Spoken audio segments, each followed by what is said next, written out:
ധർമ്മം തകർന്നപ്പോൾ അധർമ്മം രാജ്യം ഭരിച്ചു. ശക്തിയും അഹങ്കാരവും കൊണ്ട് ഒരു രാജാവ് ലോകത്തെ കീഴടക്കാമെന്ന് വിചാരിച്ചു. അവന്റെ പേര് കംസൻ. മഥുരയുടെ സിംഹാസനത്തിലിരുന്ന അവൻ ഭയമില്ലാത്തവനാണെന്ന് ലോകം കരുതി. പക്ഷേ മരണത്തിന്റെ മുന്നിൽ ഏതൊരു രാജാവും മനുഷ്യൻ മാത്രമാണ്. മധുര നഗരം ആ ദിവസത്തിൽ ഒരു ഉത്സവ സമുദ്രമായിരുന്നു.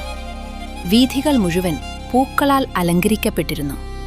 സ്വർണ്ണക്കൊടികൾ കാറ്റിൽ പാറി, മംഗളവാദ്യങ്ങൾ മുഴങ്ങി. ജനങ്ങളുടെ മുഖങ്ങളിൽ സന്തോഷം നിറഞ്ഞു.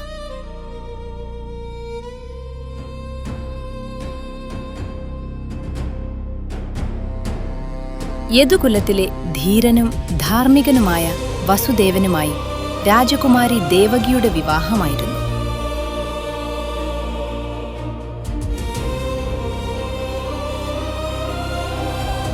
രാജാവായ കംസൻ സഹോദരിയുടെ വിവാഹത്തിൽ അഭിമാനത്തോടെ തിളങ്ങി നിന്നു. ആ ദിവസം അവനൊരു ക്രൂരനായിരുന്നില്ല, മറിച്ച് ഒരു സ്നേഹമുള്ള സഹോദരൻ മാത്രമായിരുന്നു.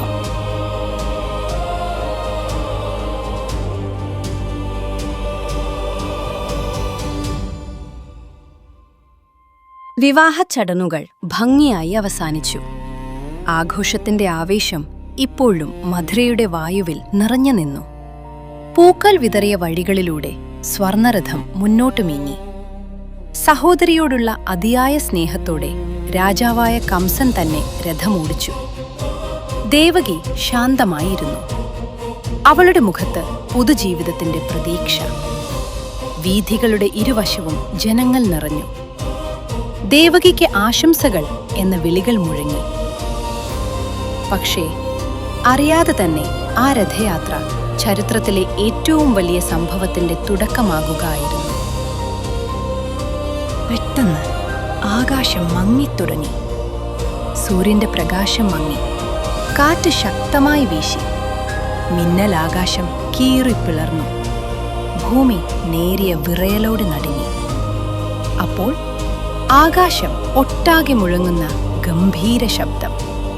കംസ, നിന്റെ സഹോദരി ദേവകിയുടെ 8ാമത്തെ മകൻ നിന്റെ മരണത്തിന് കാരണമാകും. ആ ശബ്ദം മധുര മുഴുവൻ കേട്ടു. ഒരു നിമിഷം സമയം തന്നെ നിശ്ചലമായി. കംസന്റെ മുഖത്തിലെ ചിരി മങ്ങി. അവന്റെ ഹൃദയത്തിൽ ആദ്യമായി ഭയം ജനിച്ചു.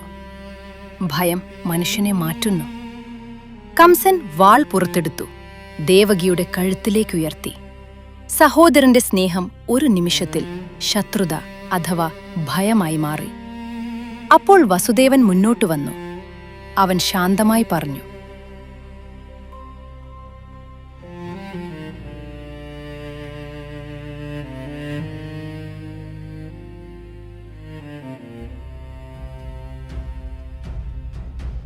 രാജാവേ, ദേവകിയെ കൊല്ലരുത്. ജനിക്കുന്ന ഓരോ കുഞ്ഞിനെയും ഞാൻ അങ്ങേക്ക് കൈമാറാം. കംസൻ ചിന്തിച്ചു.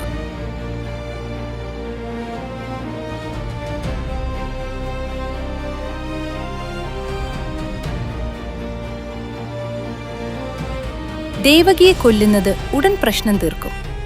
പക്ഷേ കുഞ്ഞുങ്ങളെ കൊല്ലുന്നതും തന്നെ സുരക്ഷിതമാക്കും എന്ന് അവൻ കരുതി. കംസൻ വാൾ താഴ്ത്തി.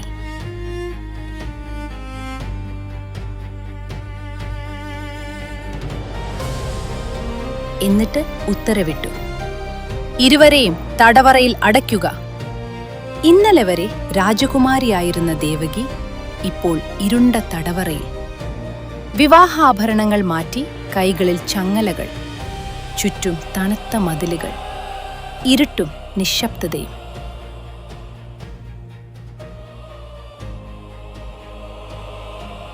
ഒരു രാജകുമാരിയുടെ ജീവിതം ഒരു നിമിഷം കൊണ്ട് മാറി. സന്തോഷത്തിന്റെ മന്ദിരത്തിൽ നിന്ന് ദുഃഖത്തിന്റെ തടവറയിലേക്ക്.